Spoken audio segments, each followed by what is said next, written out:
In medieval times, alchemists tried to achieve the seemingly impossible. They wanted to transform lowly lead into gleaming gold. History portrays these people as aged eccentrics, but if only they'd known that their dreams were actually achievable.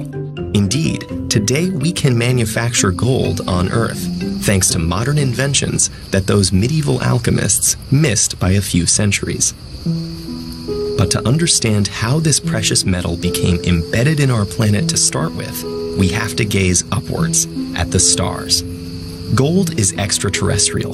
Instead of arising from the planet's rocky crust, it was actually cooked up in space and is present on Earth because of cataclysmic stellar explosions called supernovae. Stars are mostly made up of hydrogen, the simplest and lightest element. The enormous gravitational pressure of so much material compresses and triggers nuclear fusion in the star's core. This process releases energy from the hydrogen, making the star shine. Over many millions of years, fusion transforms hydrogen into heavier elements, helium, carbon, and oxygen, burning subsequent elements faster and faster to reach iron and nickel. However, at that point, nuclear fusion no longer releases enough energy, and the pressure from the core peters out. The outer layers collapse into the center, and bouncing back from this sudden injection of energy, the star explodes, forming a supernova.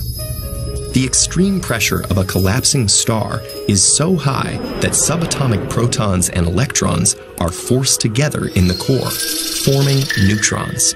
Neutrons have no repelling electric charge, so they're easily captured by the iron group elements.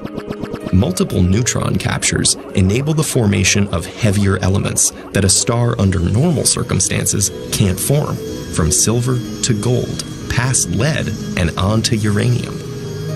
In extreme contrast to the million-year transformation of hydrogen to helium, the creation of the heaviest elements in a supernova takes place in only seconds.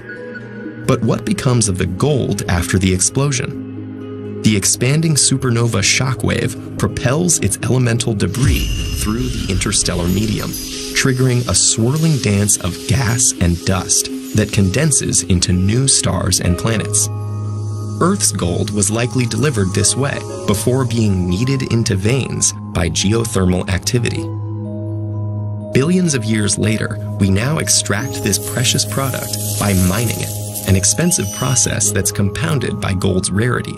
In fact, all of the gold that we've mined in history could be piled into just 3 Olympic-sized swimming pools. Although this represents a lot of mass because gold is about 20 times denser than water. So, can we produce more of this coveted commodity? Actually, yes. Using particle accelerators, we can mimic the complex nuclear reactions that create gold in stars. But these machines can only construct gold atom by atom, so it would take almost the age of the universe to produce 1 gram, at a cost vastly exceeding the current value of gold. So that's not a very good solution. But if we were to reach a hypothetical point where we'd mined all of the Earth's buried gold, there are other places we could look.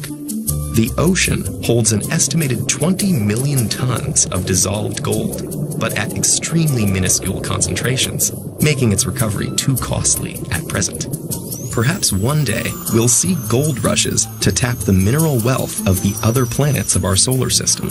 And who knows, maybe some future supernova will occur close enough to shower us with its treasure, and hopefully not eradicate all life on Earth in the process.